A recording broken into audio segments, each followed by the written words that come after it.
Sing larang mudik ki ya sapa? Mudik itu boleh, silahkan, monggo.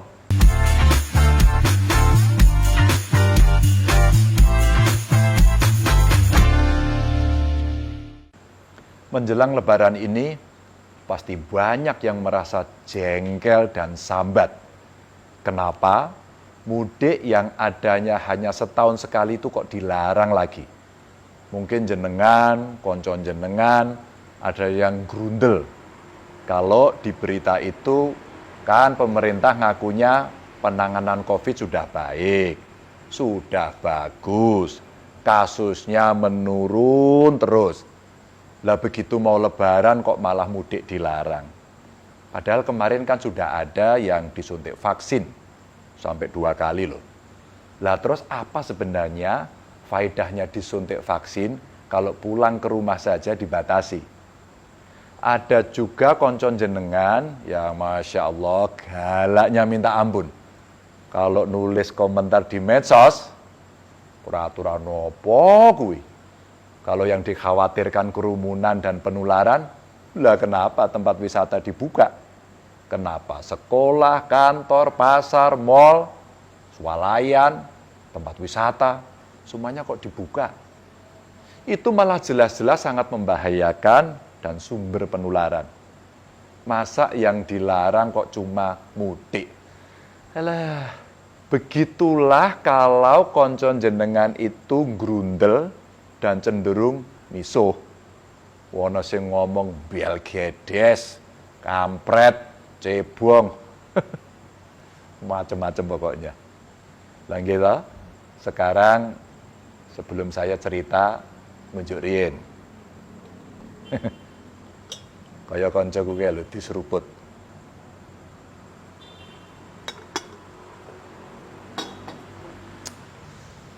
Nah, kalau sudah minum gitu kan piar padang pikirannya.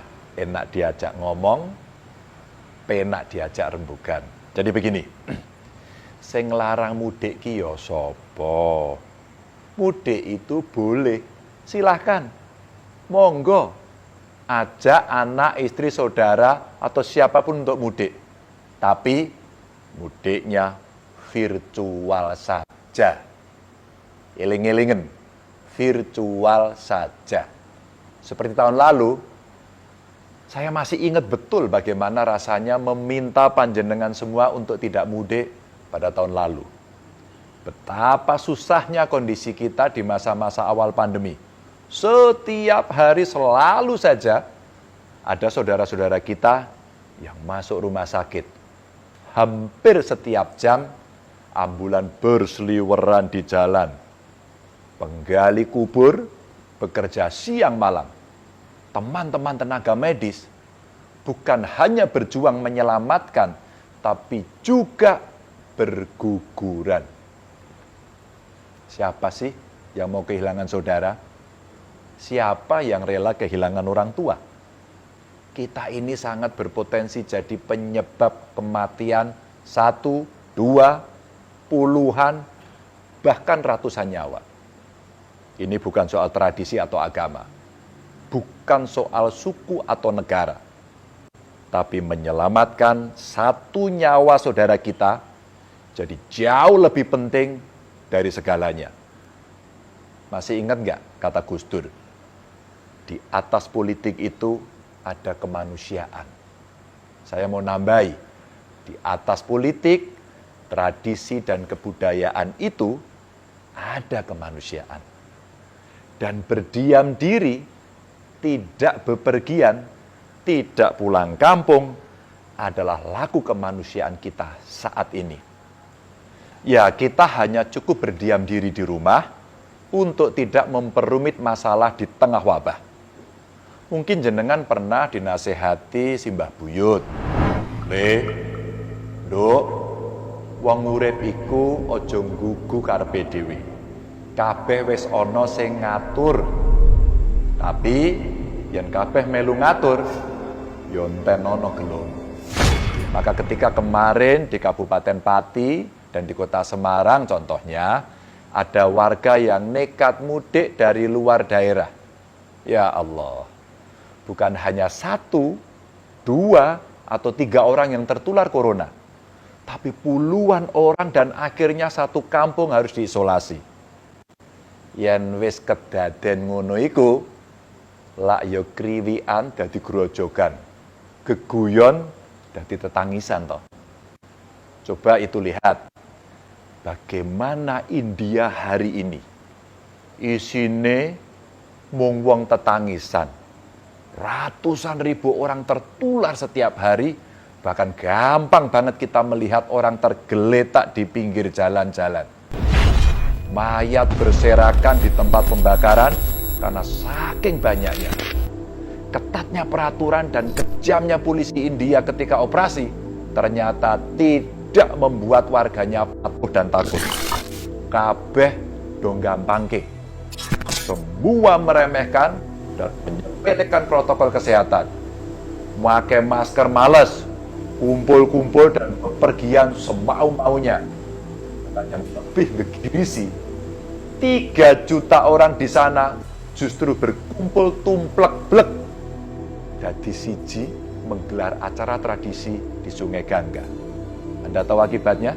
India sekarang ngeri sekali.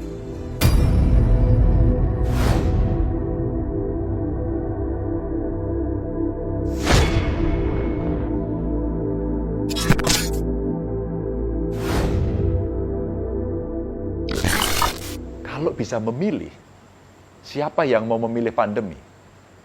Maunya kita ya hidup tentrem, aman, sentosa. Bergas waras, wiris, rezeki banyak, halal dan barokah. Tapi kan yang ngatur kehidupan bukan kita.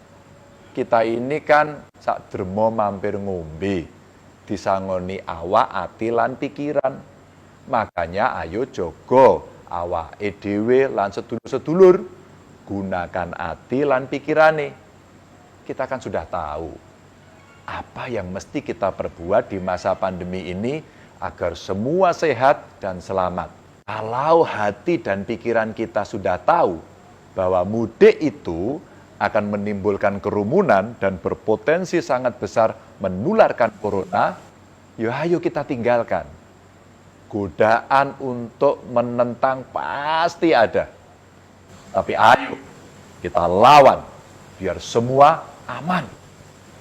Ini adalah saat yang tepat untuk kita bisa segera keluar dari pandemi. Dibanding awal tahun lalu, kasus penularan di negara kita sudah menurun. Vaksinasi juga terus dipercepat.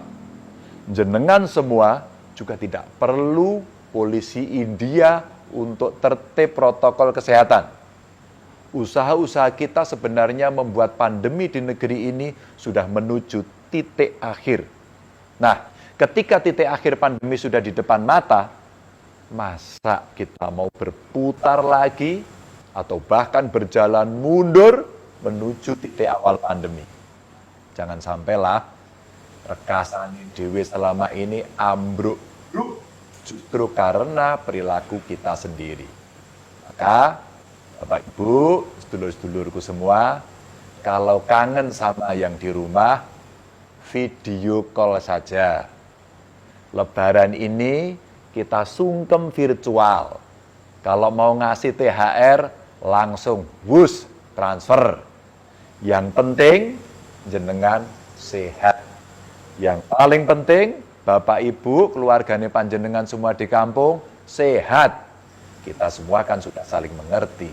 Kahanane memang nembe kaya ngene, pagebluk, ora iso diselak, yo ora iso dipenggak. Jadi, jenengan jangan berprasangka macam-macam tentang larangan mudik ini. Menghilangkan tradisi lah, menghalangi silaturahmi lah, mematikan usaha warga, atau prasangka buruk lainnya. Tidak. Keselamatan jenengan, keselamatan kita di atas semuanya. Keputusan ini memang membawa madarat. Tapi itu adalah madarat yang paling ringan dari sekian madarat yang ada. Semoga cukup 2 kali puasa, 2 kali lebaran, kita tidak pulang. Jaga diri panjenengan, baik-baik. Jika keluarga panjenengan di kampung ada masalah, boten usah khawatir. Insya Allah, biar saya yang ngurus. Untuk sedulur-sedulurku, kepala desa, ketua RW dan RT, ayo, jogo tonggo gerak lagi. Pos penjagaan kampungnya dihidupkan lagi. Data setiap pendatang, suhu tubuhnya dicek, semprot dengan disinfektan. Sediakan tempat cuci tangan. Siapapun yang masuk ke kampung kita wajib pakai masker. Sekali lagi, wajib. Tidak ada pendatang atau tamu yang terindikasi. Entah itu demam, batuk, pilek, segera laporkan ke puskesmas terdekat. Teman-teman tenaga medis juga ini. Ayo, kencangkan lagi ikat pinggang, kita siaga agar tidak kecolongan. Jika usaha kita bisa terus seperti itu, saya hakul yakin, insya Allah Lebaran tahun depan, kita semua bisa kumpul keluarga dengan bahagia. Bapak Ibu yang sangat saya hormati, ngoten nggih? Terima kasih, matur nuwun. Sabar, boten sah mudik, dan selalu jaga kewarasan.